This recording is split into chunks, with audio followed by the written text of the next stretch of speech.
YS Jagan పై Emmiganur MLA BV Jayanageswara Reddy తీవ్ర విమర్శలు వ్యక్తం చేశారు. జగన్ రాయలసీమకు క్యాన్సర్ గడ్డగా మిగిలిపోయారని, ఈ ప్రాంతం ప్రాజెక్టులను వదిలివేశారని అన్నారు. లిఫ్ట్ ఇరిగేషన్ ప్రాజెక్టులో 782 కోట్ల అవినీతిని ఎద్దేవా చేసి నీటి వ్యవస్థలను అభివృద్ధి చేయడం లేదని ఆరోపించారు. చంద్రబాబే నిజమైన అభివృద్ధి కర్తని, జగన్ 3 రాజధానుల పేరుతో ప్రాంతాల మధ్య విభేదాలు సృష్టించాడని మండిపడ్డారు. వైసీపీ నాయకులపై కేంద్రానికి వ్యతిరేక మెయిల్స్ పంపిస్తున్నారని విమర్శించారు.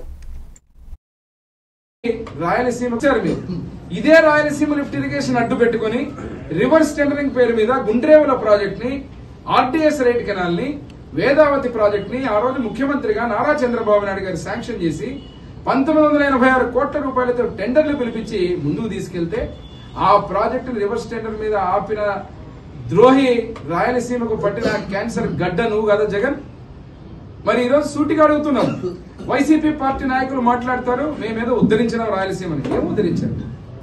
హైకోర్టు తీసుకొస్తామని చెప్పి కర్నూలులో మోసం చేసి ఈ రోజు హైకోర్టు బెంచ్ను తెస్తామని ఏదైతే సాధ్యపరమైన హైకోర్టు బెంచ్ తెచ్చి ముందుకు తీసుకెళ్తున్న ప్రభుత్వం మా కూటమి ప్రభుత్వం అయితే, హైకోర్టు తీసుకొస్తామని చెప్పి ప్రాంతాల వారిగా 3 రాజధానులన్నీ 3 ముక్కలు ఆడినటువంటి వ్యక్తి జగన్ కాదా అని అడుగుతున్నాం.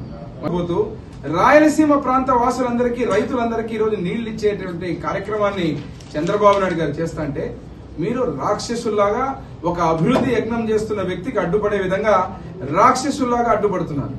మెయిల్లు